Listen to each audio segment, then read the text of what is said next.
दोस्तों, आप में से काफ़ी सारे लोग ऐसे हैं जो कंप्यूटर सीखने के बाद डेटा एंट्री की जॉब करना चाहते हैं। तो ये वीडियो मैं उन्हीं लोगों के लिए बना रहा हूँ जो लोग कंप्यूटर सीखने के बाद डेटा एंट्री की जॉब करना चाहते हैं। और इस वीडियो के अंदर मैं आप सभी लोगों को डेटा एंट्री करने का सबसे आसान तरीका बताने वाला हूँ। और ये जो तरीका है ना, इसी तरीके से डेटा एंट्री में एक्सपर्ट लोग भी डेटा एंट्री का काम करते हैं। और इस वीडियो के अंदर डेटा एंट्री करके भी दिखाने वाला हूँ। यकीन मानिए, अगर आप इस वीडियो को पूरा देखते हो तो आप डेटा एंट्री का काम आसानी से कर सकते हो। और इस वीडियो के लास्ट में मैंने आपको कुछ ऐसे टिप्स बताए हैं जो आपको डेटा एंट्री में एक्सपर्ट बना देंगे। तो दोस्तों, वीडियो को शुरू से लास्ट तक का जरूर देखिएगा। हेलो दोस्तों, मेरा नाम है गुलाब और आप देख रहे हैं गुलाब गुरु कंप्यूटर स्मार्ट क्लास। वीडियो पसंद आएगा तो लाइक, शेयर और सब्सक्राइब तो आप जरूर करिएगा। चलिए वीडियो शुरू करते हैं। तो दोस्तों, यहाँ पर मैंने जो है एक्सेल को ओपन कर लिया है और इसी के अंदर मैं आपको डेटा एंट्री करने का सबसे आसान तरीका बताने वाला हूँ। स्टेप बाय स्टेप करके हम लोग सारी चीजों को सीखेंगे। लेकिन दोस्तों, एक्सेल में डेटा एंट्री करने से पहले हमें ये समझना होगा कि डेटा एंट्री होती क्या है। तो देखिए, डेटा एंट्री का सीधा सा मतलब ये है, अगर एक शब्दों में कहा जाए तो डेटा को एंटर करना। यानी जो भी आपके पास डेटा है, जो भी सूचनाएं हैं, वो आपके कॉलेज की हो सकती है, आपके स्टूडेंट की हो सकती है, आपके ऑफिस की हो सकती है। बहुत सारी सूचनाएं होती हैं, बहुत सारे डेटा होते हैं, उनको आपको एक्सेल के अंदर डिजिटल रूप में एंटर करना होता है, सेव करना होता है। आप किसी भी ऑफिस में जब काम करने जाओगे तो वहां पर आपको जो है हार्ड कॉपी में डेटा मिल जाएगा या फिर पीडीएफ के रूप में भी डेटा मिल सकता है। वैसे तो ज्यादातर जो है हार्ड कॉपी में मिलता है, यानी आपको एक फाइल मिल जाएगी और उसी फाइल में से आपको डेटा को देख देख के एंटर करना होता है। बस डेटा एंट्री का काम अच्छे तरीके से सीखने के लिए हमें कुछ चीजों का ध्यान देना होता है कि कितना जल्दी से जल्दी और अच्छे तरीके से हम अपने डेटा को एंटर कर पाए। वही तरीका मैं आपको बताने वाला हूँ कि बहुत ही आसान तरीका है और ये सबसे प्रोफेशनल तरीका है एक्सेल में डेटा एंट्री करने का। तो यहाँ से हमने ये जाना कि डेटा एंट्री आखिर होती क्या है। चलिए अब जो है मैं आपको डेटा एंट्री करके दिखा देता हूँ। तो देखिए, सबसे पहले तो हमको ऊपर वाली एक रो को ब्लैंक छोड़ देना है और इसके अंदर कुछ हेडिंग बनानी है। हेडिंग जो मैं बना रहा हूँ वही सेम हेडिंग अभी के टाइम में आपको बनानी है। वैसे जब आप किसी ऑफिस में या फिर कहीं पर भी जो है डेटा एंट्री का काम करने जाओगे तो ये जो हेडिंग होती है ना, ये आपको खुद ब खुद जो है हार्ड कॉपी के डेटा में मिल जाती है कि आपको कौन सी हेडिंग रखी है, क्या क्या डेटा को एंटर करना है। तो आपको जो है डेटा को लेकर के या हेडिंग को लेकर के बिल्कुल भी परेशान नहीं होना है। बस जो चीजें मैं आपको बता रहा हूँ उसे आप ध्यान से समझिएगा और जो हेडिंग मैं बना रहा हूँ ना, उसी हेडिंग को प्रेजेंट टाइम में आपको बनाना है। तो सबसे पहले हम यहाँ पर जो है सीरियल नंबर डालेंगे। सीरियल नंबर डालने के बाद टैब बटन जो होता है उसकी मदद से जो है हम लोग अगले कॉलम में आएंगे और यहाँ पर जो है मैं स्टूडेंट का नाम लिखने वाला हूँ। तो मैं क्योंकि स्टूडेंट्स का डेटा बना रहा हूँ तो मैं स्टूडेंट नेम यहाँ पर टाइप कर देता हूँ, ठीक है। फिर इसके बाद जो है टैब बटन से अगले वाले कॉलम में आएंगे और इसके अंदर हम लोग लिखेंगे फादर्स नेम। फिर से हम लोग जो है टैब बटन दबा करके अगले कॉलम में आएंगे और इसके अंदर हम लोग लिखेंगे डेट ऑफ बर्थ। फिर से टैब बटन दबा करके अगले कॉलम में आएंगे और इसके अंदर हम लोग लिखेंगे जेंडर। फिर से टैब बटन दबा करके अगले कॉलम में आएंगे और इसके अंदर हम लोग लिखेंगे मोबाइल नंबर।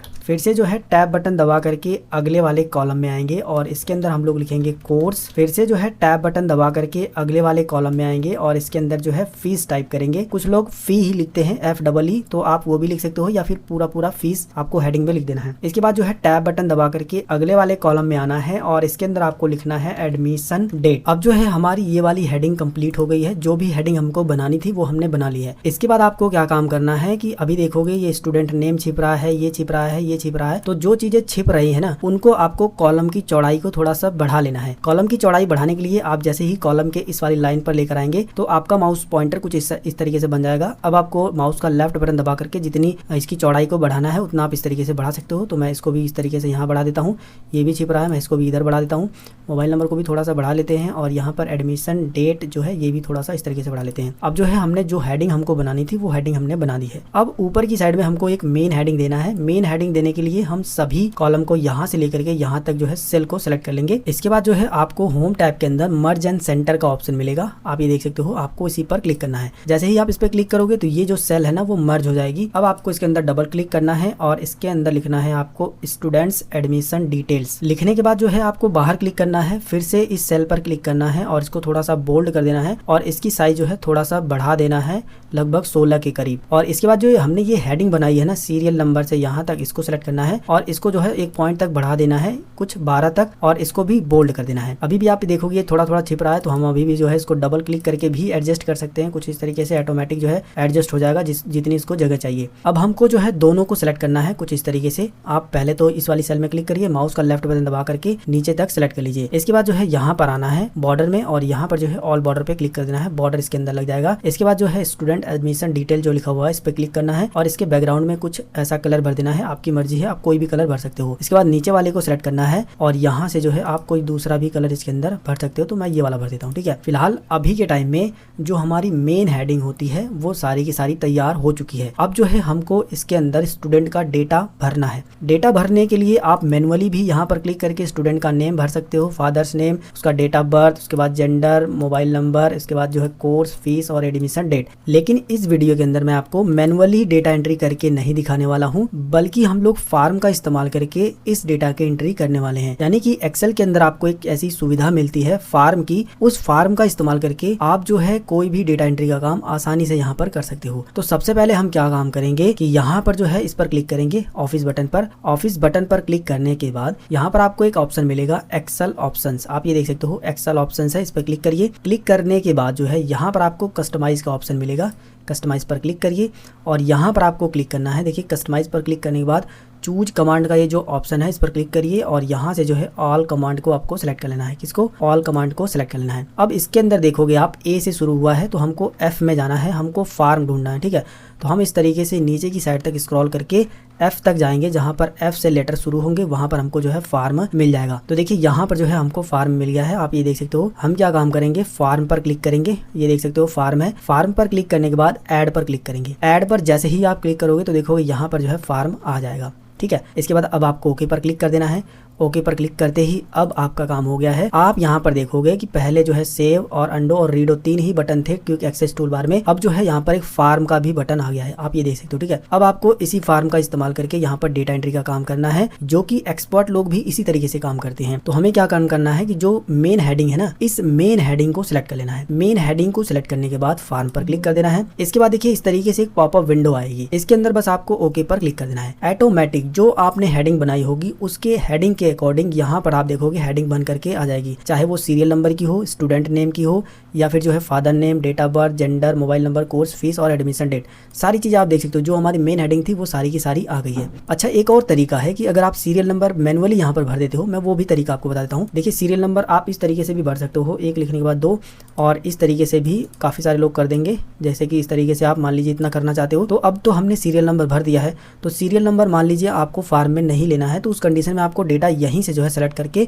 फार्म पर क्लिक करना होगा, ओके पर क्लिक करना होगा। तो देखोगे आप कि यहाँ पर सीरियल नंबर नहीं आएगा। ठीक है, फिलहाल मैं आपको जो है पूरा शुरू से बताने वाला हूँ कि सीरियल नंबर को भी आप इसके अंदर कैसे यूज कर सकते हो। तो इसके लिए अब हम क्या काम करेंगे, पहले वाला ही काम करेंगे। पूरा हेडिंग को सिलेक्ट करेंगे, फार्म पर क्लिक करेंगे, ओके पर क्लिक करेंगे, फार्म बन करके आ जाएगा। सीरियल नंबर हम यहाँ पर 1 डालेंगे। इसके बाद जो है हमको अगले वाले इन्फॉर्मेशन को भरने के लिए, जैसे स्टूडेंट नेम भरने के लिए टैब जो बटन होता है ना कीबोर्ड में, उसको दबाइए, आप अगले वाले जो है बॉक्स में आ जाओगे। इसके अंदर हम लोग जो है स्टूडेंट का नाम टाइप करेंगे, जो भी स्टूडेंट है पूरा नाम इसके अंदर आप जो है टाइप कर सकते हो। टाइप करने के बाद फिर से टैब बटन दबाएंगे, अगले बॉक्स में आएंगे और इसके अंदर जो है हम स्टूडेंट के फादर्स का नाम लिखेंगे। इसके बाद जो है हम यहाँ पर स्टूडेंट की डेट ऑफ बर्थ डालेंगे, जो भी डेट ऑफ बर्थ है वो इसके अंदर आपको डाल देनी है। इसके बाद जो है दोबारा से टैब बटन को दबाएंगे, यहाँ पर जेंडर डालेंगे हम लोग, फिर से टैब बटन को दबाएंगे, इसके अंदर मोबाइल नंबर डालेंगे, जो भी मोबाइल नंबर है वो इसके अंदर आपको डाल देना है। इसके बाद जो है दोबारा से टैब बटन को दबाना है, इसके अंदर एड्रेस डालना है। इसके बाद दोबारा से टैब बटन को दबाना है, जो ये स्टूडेंट कोर्स कर रहा है उस कोर्स का नाम लिखना है। इसके बाद फिर से टैब बटन दबाना है। अब यहाँ पर जो है इस कोर्स की कितनी फीस है वो आपको इसके अंदर डालनी है। इसके बाद जो है फिर से टैब बटन दबा करके एडमिशन डेट, किस डेट को इस स्टूडेंट का एडमिशन हुआ है वो डेट डालनी है। इतना करने के बाद मैनुअली आप इस तरीके से फार्म से जो है इस डेटा को भरने के बाद यहाँ पर जो है आप नेक्स्ट पर क्लिक करेंगे। जैसे ही आप नेक्स्ट पर क्लिक करोगे तो आप देखोगे कि नीचे की साइड में जो भी हमने जो है यहाँ पर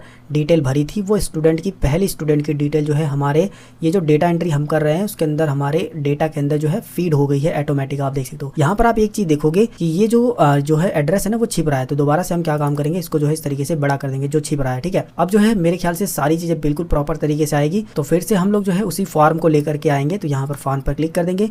ये देखिए हमारा जो पहला वाला डेटा था वो उठा लिया है। अब हम क्या काम करेंगे, न्यू पर क्लिक करेंगे क्योंकि हमें एक नया और भी इसके अंदर डेटा को ऐड करना है। न्यू पर क्लिक करिए, दूसरा यहाँ पर डेटा को फिल करिए, सीरियल नंबर डालेंगे। इसके बाद जो है टैब बटन से आगे आएंगे, इसमें स्टूडेंट का नाम डालेंगे, father's name, date of birth, tab button से आगे आएंगे, जेंडर डालेंगे, मोबाइल नंबर, टैब बटन से आगे आएंगे, यहाँ पर एड्रेस डालेंगे, टैब बटन से आगे आएंगे, कोर्स का नाम डालेंगे, टैब बटन से आगे आएंगे, यहाँ पर कोर्स की फीस डालेंगे, टैब बटन से आगे आएंगे, एडमिशन डेट डालेंगे। सारी डिटेल को भरने के बाद फिर से जो है यहाँ पर न्यू पर क्लिक करेंगे, या फिर जो है अगर आप एंटर पर क्लिक कर दोगे, एंटर बटन, तो ऑटोमेटिक जो है डेटा इसके अंदर आ जाएगा। आप ये देख सकते हो सारा का सारा डेटा जो हमने इसके अंदर भरा था वो यहाँ पर ऑटोमेटिक फिल होता चला जा रहा है। तो हमें बार बार यहाँ पर जाने की जरूरत नहीं है, बस हम इस फार्म का इस्तेमाल करके इस डेटा को फिल करेंगे। यहाँ पर हम जो है नया रिकॉर्ड ऐड करते हैं। सीरियल नंबर जो होगा वो 3 होगा। टैब बटन से आगे आएंगे, यहाँ पर स्टूडेंट का नाम डालेंगे, टैब बटन से आगे आएंगे, फादर्स नेम डालेंगे, टैब बटन से आगे आएंगे, डेट ऑफ बर्थ डालेंगे, फिर से टैब बटन से आगे आएंगे, जेंडर डालेंगे, फिर से टैब बटन से आगे आने के बाद मोबाइल नंबर डालेंगे, फिर से टैब बटन से आगे आने के बाद यहाँ पर एड्रेस डालेंगे, फिर से टैब बटन से आगे आएंगे, यहाँ पर जो है कोर्स डालेंगे, फिर से टैब बटन से आगे आएंगे, यहाँ पर फीस डालेंगे, फिर से टैब बटन से आगे आएंगे, यहाँ पर एडमिशन डेट डालेंगे, फिर से जो है एंटर की को प्रेस करेंगे। तो अगला डेटा देखिए ऑटोमेटिक यहाँ पर फिल हो रहा है। यहाँ पर 2-3 डेटा और मैं जल्दी जल्दी आपको जो है एंटर करके दिखा देता हूँ।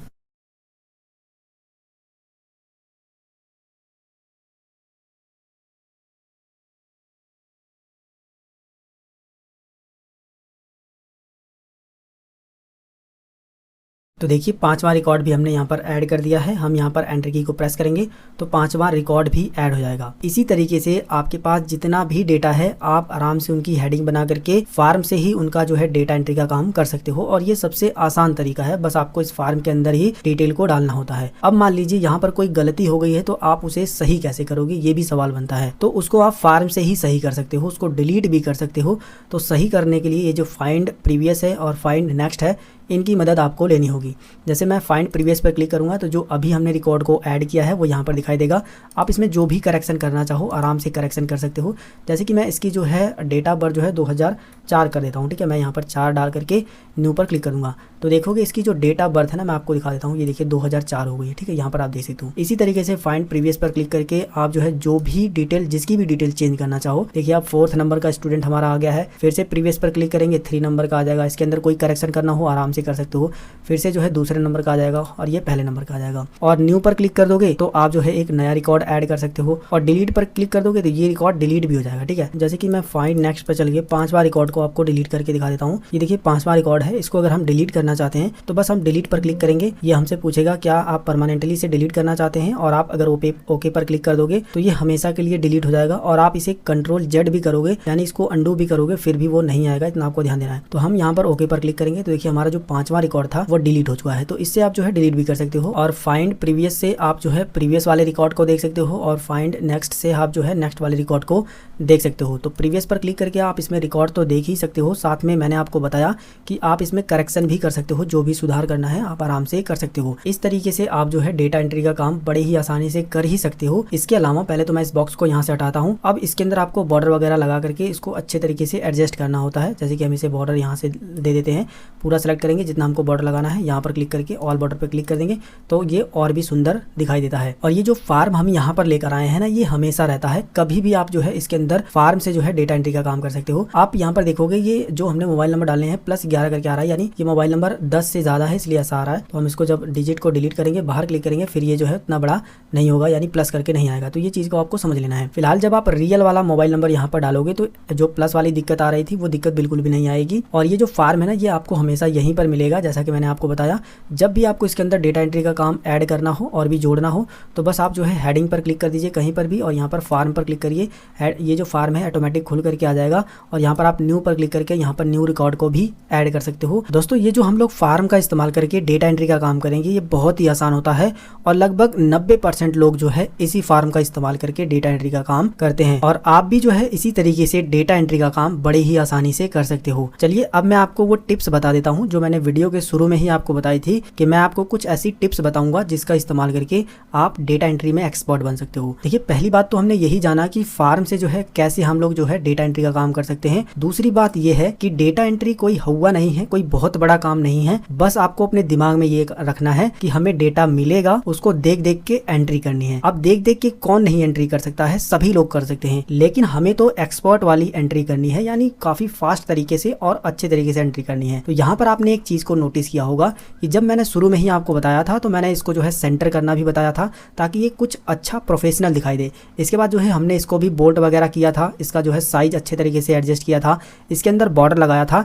यानी कुल मिलाकर के मैं आपको बताऊं तो इसकी फॉर्मेटिंग आपको अच्छे तरीके से आनी चाहिए, यानी कि हमें ये पता होना चाहिए कि डेटा की फॉर्मेटिंग किस तरीके से करे कि डेटा काफी सुंदर दिखाई दे। और दूसरी बात की डेटा एंट्री का काम अगर आपको करना है तो कंप्यूटर की ज्यादा नॉलेज नहीं है आपको तो भी काम चल जाएगा, लेकिन आपकी स्पीड जो है अच्छी खासी होनी चाहिए, क्योंकि आप सभी लोगों को पता है कि डेटा एंट्री करना ही डेटा एंट्री कहलाता है। तो जब आप डेटा की एंट्री करोगे तो टाइपिंग की सबसे ज्यादा जरूरत पड़ती है, और उस समय अगर आपकी टाइपिंग स्पीड अच्छी होती है तो आप बहुत ही जल्दी से काफी फास्ट तरीके से डेटा एंट्री का काम कर पाओगे। वैसे मैं आपको बता दूं कि एक्सेल में डेटा एंट्री करने के लिए बहुत सारी टिप्स एंड ट्रिक्स है, लेकिन केवल आपको दो चीजों का ध्यान देना है कि डेटा को अच्छे तरीके से मैनेज करना आपको आना चाहिए कि कौन सा बोल्ड रहेगा, किसका साइज ज्यादा रहेगा, कौन सा सेंटर में रहेगा तो अच्छा रहेगा, कौन से डेटा को हमें मर्ज करना चाहिए, किस तरीके से हमें डेटा को एडजस्ट करना चाहिए, यानी डेटा की फॉर्मेटिंग आपको अच्छे तरीके से आनी चाहिए। दूसरी बात यह है कि आपकी टाइपिंग स्पीड अच्छी होनी चाहिए। ये दो चीजों पे आप जरूर काम करिएगा, चाहे आप हिंदी में डेटा एंट्री का काम करना चाहो, चाहे आप इंग्लिश में डेटा एंट्री का काम करना चाहो, आपकी टाइपिंग स्पीड अच्छी होनी चाहिए। बस ये दो टिप मैं आपको बताना चाहूंगा। एक, फॉर्मेटिंग आप अच्छे तरीके से सीख जाइए, किस तरीके से फॉर्मेटिंग करते हैं, और दूसरी चीज जो है टाइपिंग स्पीड आपकी अच्छी खासी होनी चाहिए। और मैंने सबसे आसान तरीका आपको डेटा एंट्री करने का बताया है, वो है फॉर्म। किस तरीके से उसको लाना है, किस तरीके से एंट्री करनी है, वो सारी चीजें हमने स्टेप बाय स्टेप सीखी है। उम्मीद करूंगा ये वीडियो आपको जरूर पसंद आया होगा। अगर ये वीडियो आपको पसंद आया है तो वीडियो को लाइक करिएगा, अपने दोस्तों के साथ भी इस वीडियो को शेयर कर दीजिएगा ताकि उनका भी फायदा हो सके। और चैनल पे अगर पहली बार हो, अभी तक चैनल को सब्सक्राइब नहीं की हो तो बहुत बड़ी गलती कर रहे हो यार। सब्सक्राइब करो, सब्सक्राइब करना बिल्कुल फ्री होता है, तो जल्दी से सब्सक्राइब कर लो, तभी आप हमारी नई नई वीडियोस देख पाओगे। मिलेंगे फिर एक नई वीडियो में एक नई जानकारी के साथ, तब तक के लिए जय हिंद, वंदे मातरम।